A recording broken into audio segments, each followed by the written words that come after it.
je vais vous donner. Donc, mon dossier est créé. Allons dans Visual Studio.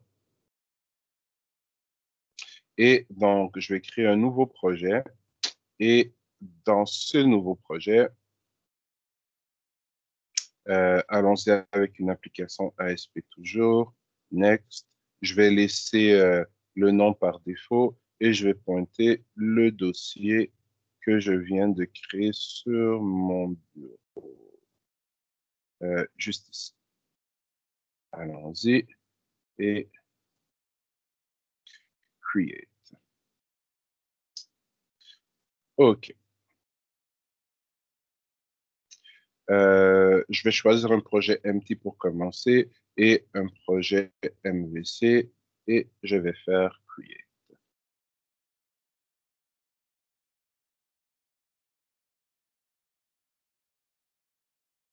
Parfait. Donc, j'ai ma magnifique structure de projet MVC ici et ce que je vais faire, je vais tout de suite aller nous rajouter un contrôleur. Et je vais commencer avec un contrôleur vide, mais à travers les démonstrations d'aujourd'hui, on va commencer à descendre dans notre liste ici. On voit par exemple le troisième ici, MVC5 Controller with Views using Entity Framework.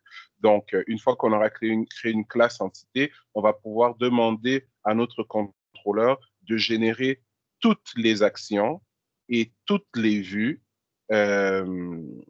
nécessaires pour pouvoir effectuer des opérations de type CRUD basées sur notre classe entité. Donc, automatiquement, on va avoir une vue de création, une vue d'insertion, une vue d'update avec les requêtes et le code nécessaire pourvu que notre classe entité soit créée correctement. Mais commençons d'abord avec un contrôleur vide. Donc, mon contrôleur est rajouté. Je vais laisser default controller. Donc, jusque-là, pas trop d'innovation. Donc, j'ai mon contrôleur et ce que je vais faire, je pourrais venir sur mon projet, aller sur Add, aller sur Nouvel item, venir sur Data.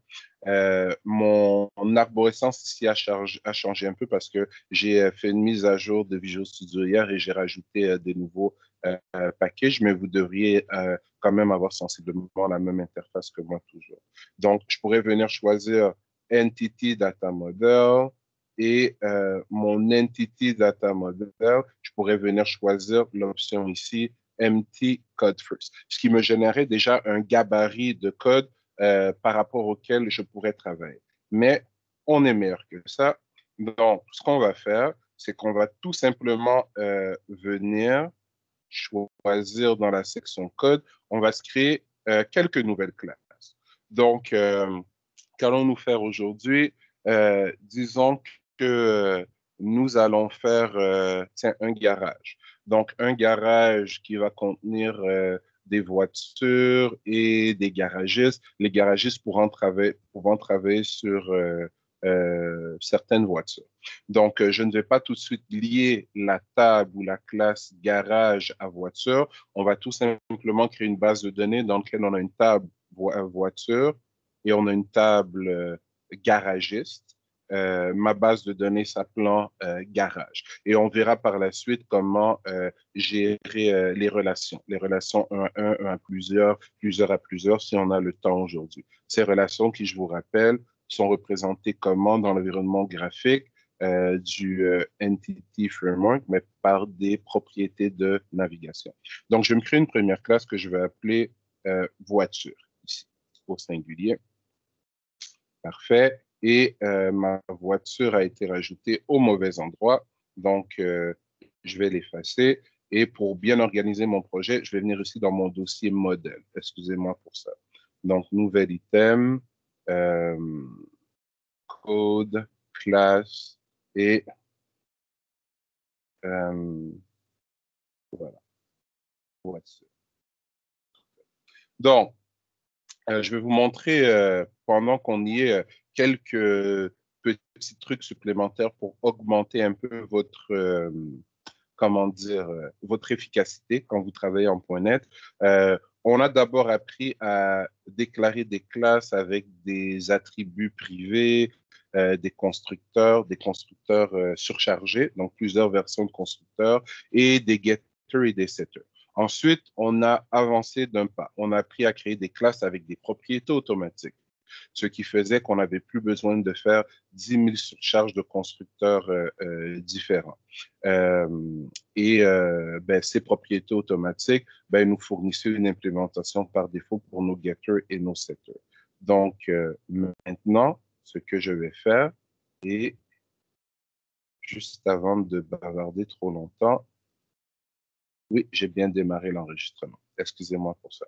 Donc, je vais vous montrer un petit raccourci. Puisque des propriétés automatiques, c'est quelque chose qu'on crée tellement souvent dans Visual Studio, regardez bien. Je vais écrire propre et j'ai une suggestion qui m'est offerte. Si je fais tab 2 fois, regardez ce qui a été généré. On me donne le squelette d'une propriété et par défaut, son type est int et on me donne le nom d'une propriété. Le type est en surbrillance. Donc, si je laisse int parce que je veux int comme type et que je fais tab, on passe sur le nom de la propriété maintenant qui est en surbrillance. Et je vais écrire ID. Donc, c'est l'identifiant de ma fameuse voiture. Je passe à la prochaine ligne. Prop encore une fois. Tab. Ici, je vais déclarer une string et ça va être le modèle de notre fameuse voiture. Donc, le modèle de la voiture. Et dernière propriété, maintenant la moindre. Donc, je vais y aller encore avec propre. Et allons-y avec un int. Et je vais y aller avec l'année. Ça va? Donc, l'année de fabrication de ma voiture. On s'entend, j'aurais pu prendre un type de données date and time parce que le type de données date and time nous permet de faire facilement des calculs sur les dates. Mais je vais garder ça simple pour l'instant. Donc, jusque-là, il n'y a pas grand-chose de nouveau. C'est une classe voiture comme on est habitué de créer des classes voitures. Et on vient tout juste de découvrir un nouveau petit truc ici qui nous permet de coder nos classes encore plus rapidement. Jusque-là, c'est bon pour tout le monde? Oui. Donc, je vais rapidement nous créer une seconde classe. Donc, je vais copier ce qui se trouve ici. Je vais toujours aller dans mes modèles. Add, un nouvel item. Mon nouvel item, ça va être une classe. Vous savez quoi? Je vais l'appeler emploi, un emploi. Et pour aller rapidement, je vais copier ça ici. Donc, la string va devenir le nom de l'employé. Et euh, et allons-y ici aussi avec une string.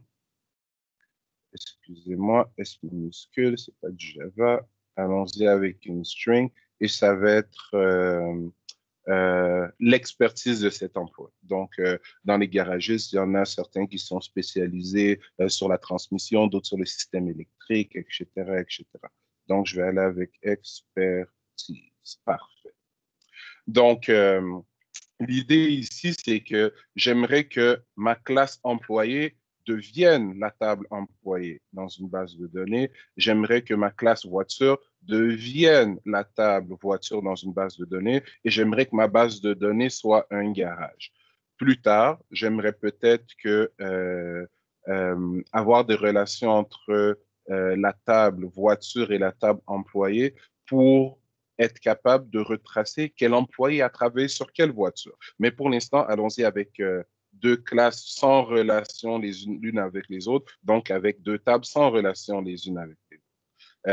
Donc, ce qu'on a fait jusqu'à présent serait équivalent à rajouter des propriétés scalaires à l'intérieur de notre environnement graphique là, pour la création des classe entité. Donc, maintenant, je vais créer une troisième classe qui va hériter d'un type de données avec lequel on a déjà travaillé, du type de données DB Context. Est-ce qu'on se souvient dans quelle situation est-ce qu'on a vu le type de données ou la classe DB Context?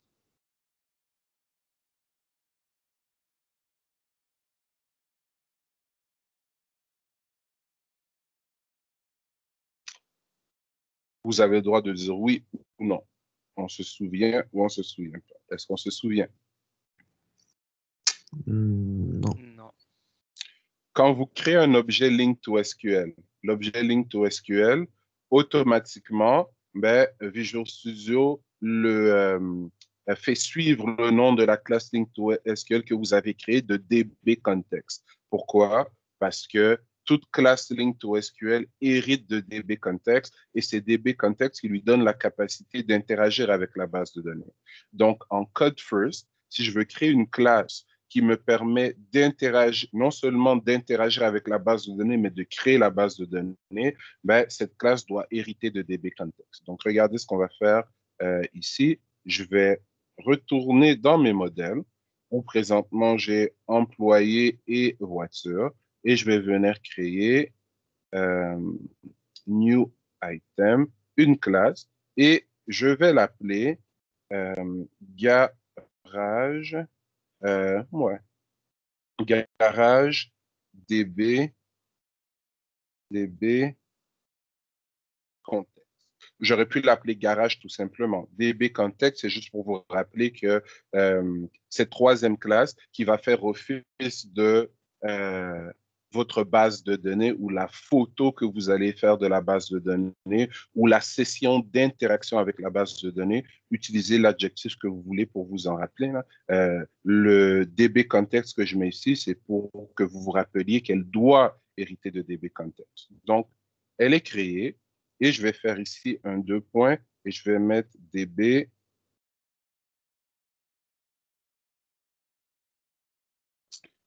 Context. Évidemment, ça ne trouve pas DB Context. Pourquoi? Parce qu'il faut que j'ajoute le bon namespace. En fait, c'est un peu plus que ça. Regardez ce qu'on me propose ici. On me dit que DB Context, on ne sait pas ce que c'est, mais que si jamais j'installais le package Entity Framework, là, la classe DB Context se trouve à l'intérieur. Et on me dit que ce que je devrais rajouter, using system.data.entity, et à ce moment-là, je pourrais hériter de DB Context avec un D majuscule, un B minuscule et un context avec le C majuscule. Et là, on pourrait se dire, mais c'est quoi le problème? Je suis dans Visual Studio et je sais que j'ai le Entity Framework. La preuve, quand j'y vais avec l'assistant graphique, on la connaît, cette classe. Oui, l'assistant graphique ajoute la librairie, ajoute la directive using system.data.entity automatiquement pour vous. Elle fait même plus que l'ajouter. Elle l'installe. Parce que si je viens ici en haut présentement et j'essaie de faire using system.data. Regardez, Entity, il n'est pas là. Je n'ai pas accès. Il n'est pas installé par défaut sur ma machine. Donc, je répète, quand vous utilisez l'assistant graphique, quand vous venez ici, quand vous allez sur votre projet, quand vous faites Add, un nouvel item, quand vous allez sur Data et que vous cliquez là-dessus, non seulement ça vous offre un environnement graphique, mais ça installe les nouvelles librairies pour vous et ça rajoute leurs références dans votre projet. Donc, moi, j'ai décidé d'y aller à la main à 100%. Donc, je pourrais sélectionner l'option ici et c'est ce que je vais faire. Ça va être installé ou je pourrais y aller aussi en ligne de commande ici en bas et taper install-package, le nom du package, un peu comme le gestionnaire de package que vous utilisez en Node qui s'appelle, voyons, NPM, si je me souviens bien. C'est bien ça? le package manager que vous utilisez en Node. Oui, non, peut-être, rafraîchissez-moi la mémoire, ça fait un petit bout que j'ai pas Oui, fait de c'est le Node. NPN. Exactement. NPN install avec le nom du package qu'on veut. Mais dans Visual Studio, c'est pas NPN le package installer qu'on peut utiliser. Ça s'appelle Nugget, le package installer pour le .NET. Donc, quand je viens ici et je fais install Entity Framework, fait, c'est en train de faire l'installation pour moi. L'installation est réussie et donc automatiquement, la référence du namespace entity est rajoutée dans mon projet pour que je puisse y avoir accès. C'est bon jusque-là pour tout le monde? Et Oui. en fait, si vous retournez aux démos qu'on a fait ensemble mardi matin, où je m'étais amusé à générer une classe entité à partir de la base de données, dans l'arborescence de projet ici, on pouvait voir les classes qui avaient été générées. Et j'en ai ouvert quelques-unes. Si vous allez observer la création ou la syntaxe de cette classe, vous allez voir que certaines d'entre elles héritent de DB Context. Donc, qu'est-ce que je vais faire ici? Ma classe DB Context, c'est ma classe garage DB Context, c'est elle qui est supposée me donner accès à ma base de données qui n'existe pas encore. Mais c'est elle qui est supposée me donner accès à ma base de données à l'intérieur de laquelle je devrais avoir une table voiture et une table employée. Pourquoi? Parce que mon DB Context va contenir une classe employée et une classe voiture. Donc, allons-y, je vais faire public et on va utiliser ce qu'on appelle un, c'est un,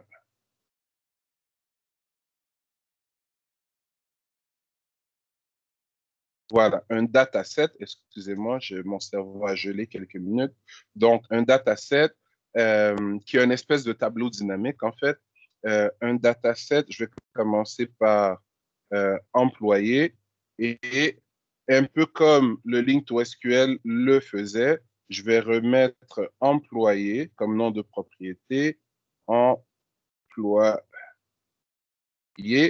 mais je vais mettre un S. On se souvient que le Entity Framework qui faisait ça pour nous. Je vais mettre un get et je vais mettre un set. Parfait. Et ici, ça boot. Pourquoi? Ça boot parce que quand j'ai créé la classe employé et la classe voiture, pour qu'ils soient reconnus, il faut que je build ma solution. Donc, ça devrait faire disparaître cannot be. Bon, ça commence. Donnez-moi une seconde. Je vais me débarrasser de ça. Je vais retourner sur employé, build. On va build. Magnifique. Je vais retourner sur voiture. On va build voiture. Je vais retourner dans mon data concept. C'est dataset ou DB7? C'est DB7, si je ne me trompe pas. Donc, public, DB, ah là là là là, DB, ah voilà, DB7. Donc, mais ça n'empêche pas qu'il faut compiler les classes avant de pouvoir les utiliser. Il faut compiler, il faut build le projet avant de pouvoir utiliser vos classes dans un autre fichier. Donc, je vais aller ici avec employé et employé, il me le propose même, voilà, avec le S. Et je vais fournir ici des getters et des setters. Ma base de données n'est pas encore créée, mais lorsque je vais utiliser un objet de ce type, je vais pouvoir exploiter la propriété employé, ici avec un S, pour récupérer un dataset d'employés, donc une liste d'employés, les employés qui se trouvent où? Qui se trouvent dans ma base de données, qui aura été créée automatiquement. Et je vais pouvoir utiliser le setter pour rajouter des nouveaux employés. Et par la bande, modifier des employés, faire des requêtes paramétrées, effacer des employés, etc., etc. Donc, si on comprend bien la logique, je vais continuer avec public. DB7 encore une fois. Cette fois-ci, on veut quoi? On veut des voitures. Donc, une liste de voitures. Je vais utiliser voiture avec un F, c'est pas obligé. J'aurais pu appeler ça Toto, ça m'aurait retourné des voitures quand même, ça va. Mais on essaye de rester logique là, dans les noms qu'on donne à nos propriétés automatiques ici. Et encore une fois, je vais aller avec un getter et un setter. OK. Donc, pour l'instant, si je regarde ma classe employé, ma classe voiture et ma classe garage DB Context, ce sont des classes normales. Elles n'ont rien de spécial. Toute la magie vient du parent dont j'hérite et du DB7 que je viens de placer ici. Donc, on va générer notre base de données dans quelques secondes et on va même y insérer un employé et y insérer une voiture. Mais il faut faire attention, ça va être une base de données simple. Pourquoi? Parce que je n'ai pas pris vraiment le contrôle sur la manière dont la base de données allait être générée. L'ID ici, dès que vous utilisez le mot ID, ou si j'avais écrit par exemple voiture ID, le framework va prendre pour défaut que c'est l'ID de la table correspondante à la classe. Donc, ça va être automatiquement ma clé primaire, ça va être auto-incrément, ça va être non nul et ça va être un index. Par contre, la string qui est ici pour le modèle de ma voiture, on sait qu'en base de données, en SQL, le type string, il n'existe pas vraiment. C'est varchar ou nvarchar. Et même encore là, je veux donner combien de caractères à mon tableau de caractères dans la base de données. Donc, ce qui va se passer sur SQL Server, c'est qu'une string va être convertie par défaut au type de données varchar max, qui est la quantité maximum qu'on peut attribuer en mémoire pour une string, ce qui nous fait perdre de l'énergie, pas de l'énergie, mais de l'espace.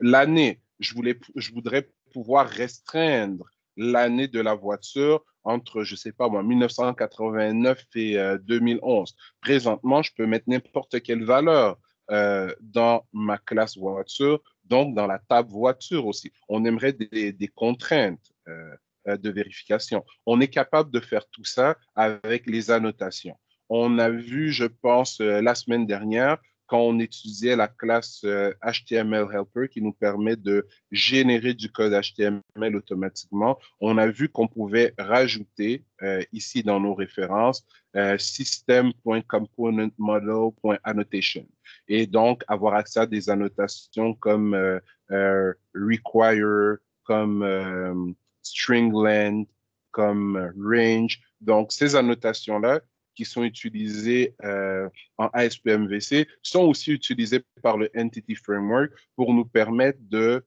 contrôler de quelle manière est-ce que la base de données générée à partir de nos classes va être générée. Donc, on peut contrôler le type des caractères. On peut décider si un attribut ou un champ va pouvoir être nul ou non, require ou non.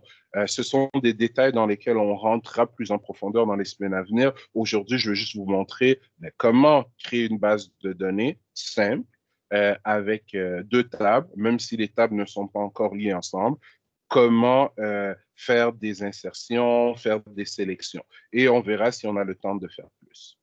Donc, j'étais où?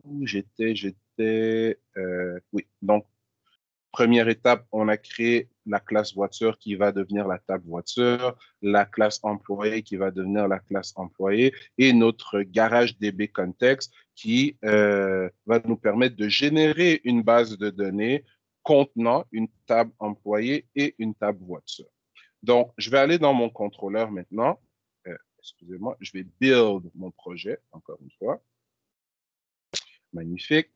Je vais aller dans mon contrôleur et dans mon contrôleur, je vais faire ceci. Donc, je vais venir déclarer un objet de type garage DB Context que je vais appeler, appelons-le, excusez-moi, appelons-le DB, parce que c'est lui qui va me permettre d'interagir avec ma base de données. Donc, ici, je vais y aller avec DB, point, et regardez bien, j'ai voiture, et ça me retourne quoi? Un DB7 de voiture.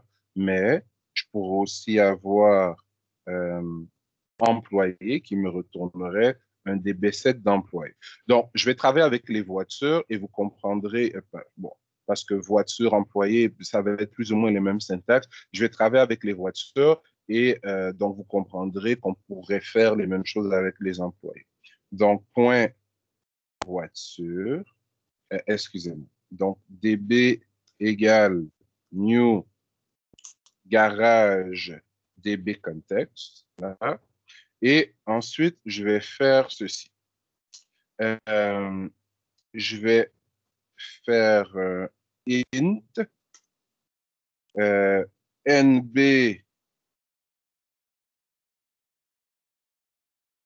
voiture égale DB point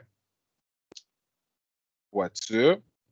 Ça ressemble étrangement à ce qu'on a fait avec notre classe entité mardi. DB.voiture, et ici, je pourrais faire un where, si ça me fait plaisir, et faire une requête, ou un add pour ajouter une nouvelle voiture, ou un remove pour enlever une voiture, ou un find pour trouver une voiture en particulier par rapport à une clé de recherche. Mais ce que je vais faire ici, je vais tout simplement faire donc, voiture, ça me retourne un certain nombre de voitures, point. Et ici, je vais faire count. Ça va? Parce que j'aimerais connaître le nombre de voitures qu'il y a présentement dans ma base de données. Et évidemment, il y a 0 voiture présentement dans ma base de données. Donc, je vais faire un count. On veut compter quoi? On veut compter les voitures. Donc, quand on va exécuter ça tout à l'heure, avec des points d'arrêt, on devrait s'attendre à avoir un 0 ici. Après avoir vérifié qu'on n'a aucune voiture dans notre base de données, on va ajouter une nouvelle voiture dans notre base de données. Donc, notre base de données qui est créée en réalité ici. Donc, une fois qu'elle est créée, ben, elle existe à tout jamais sur notre système. On discutera après de où est-ce qu'elle est créée exactement, cette base de données, si je vais aller l'inspecter, si je vais la regarder. Donc, db.voiture avec un S, parce que là, on attaque notre propriété avec ses getters et ses setters qui donnent accès à la table voiture qui a été créée basée sur la classe voiture que nous avons désignée. Donc, voiture point, je vais add. On veut ajouter une nouvelle voiture. Donc, je vais faire un new voiture. Et puisqu'on l'a créé avec des propriétés automatiques, on peut y aller comme ceci. Donc, ma voiture, je ne suis pas obligé de spécifier son ID puisque qu'on utilise le ID qu'on utilise les 2 lettres ID dans le nom d'une variable, j'aurais pu faire ID voiture ou ID tout seul. Automatiquement, le framework prend pour acquis que c'est la clé primaire et l'auto-increment pour nous. Donc, ce que je vais faire, je pense que dans la voiture, on avait quoi? On avait l'ID, le modèle, l'année. Donc, je vais tout simplement venir spécifier le modèle de ma voiture, qui est une string. Donc, le modèle, allons-y avec une voyons, donc W et une Q5. Parfait. Voilà le modèle. Et l'année, donc pour l'année, c'est un integer, c'est une 2012. Donc, ma voiture est créée. Ça va? Vous savez quoi? Amusons-nous à créer plus qu'une voiture. Donc, j'ai la première. Je vais en créer une deuxième. Donc, ici, je vais y aller avec une, disons, Dodge. Dodge. journée. Et ici, on a une 2018. Donc, j'ai deux voitures que je viens de créer et je vais faire un db.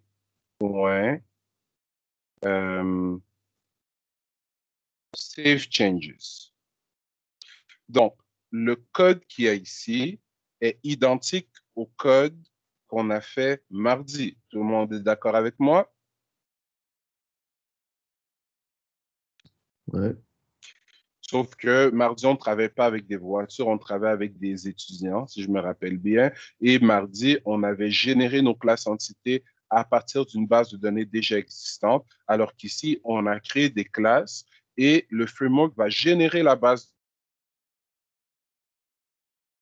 Donc, ce que je vais faire, je vais reprendre cette ligne et je vais venir la mettre juste ici. Et je vais créer une vue juste pour qu'on puisse exécuter notre application. Je vais l'appeler index, pas de page de layout. Voilà. OK. Retournons dans notre contrôleur et je vais donc mettre un point d'arrêt ici. Et lançons cette application. Donc, je vais lancer le tout.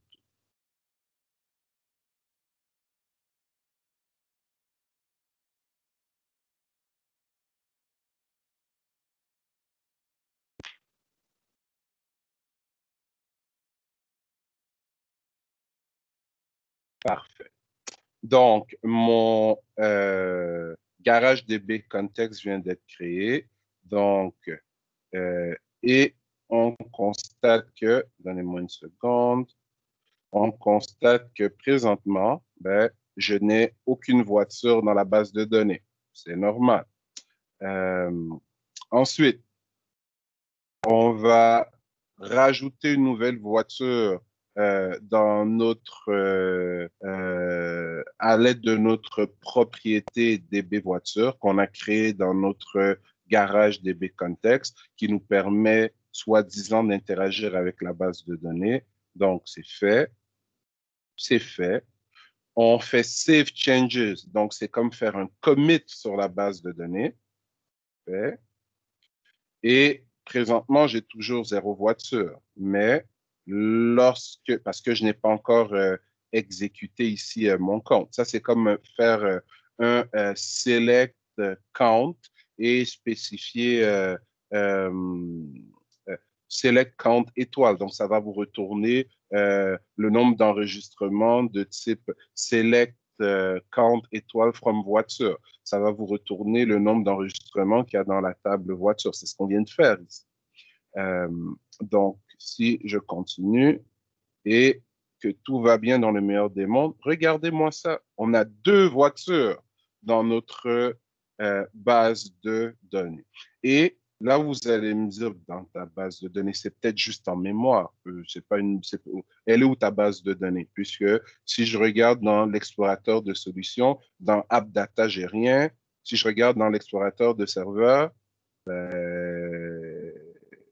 et que j'essaie de faire un petit refresh ici quelque part, que ça me permet même de le faire. Donc, je descends, j'ai des tables, mais là, j'ai département, j'ai employees avec un S, c'est pas la même base de données, ça. Ça, c'est une autre base de données qui existe sur mon ordinateur.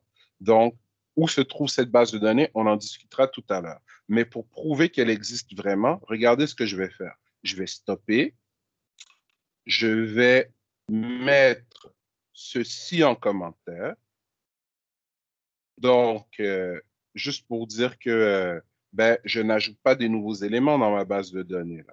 Et normalement, j'ai stoppé l'application. Donc, si c'était de l'information juste stockée en mémoire, quand j'allais relancer l'application, ben, et que je recrée un nouveau garage DB Context, ben, logiquement, si ça stockait juste ces informations en mémoire vive dans mon application, mais non dans une base de données, je devrais obtenir un 0 ici. Mais je vais obtenir un 2. Donc, mes voitures de tantôt ont bel et bien été stockées dans la base de données. Donc, relançons pour prouver cela. j'ai des erreurs, j'ai fait quoi? Ah oui, je sais c'est quoi mon erreur. Excusez-moi, c'était niaiseux. J'ai déclaré mon integer ici. Donc, j'ai besoin de mon integer, hein, si je veux le lire. Donc, on peut avoir la lecture ici. On aura 2 ici directement. Donc, excusez-moi pour ça. Retournons sur l'index. Relançons.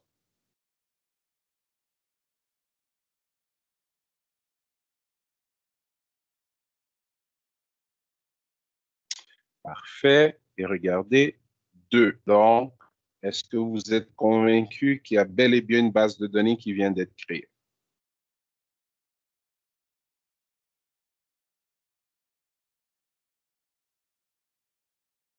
Oui, non, peut-être. Oui. Donc, maintenant, comment peut-on récupérer des informations de cette base de données? Ben, la réponse à cette question, ben, on l'a eu mardi en fait, parce que ben, on vient de voir comment insérer, c'est la même syntaxe que comment on insérait mardi.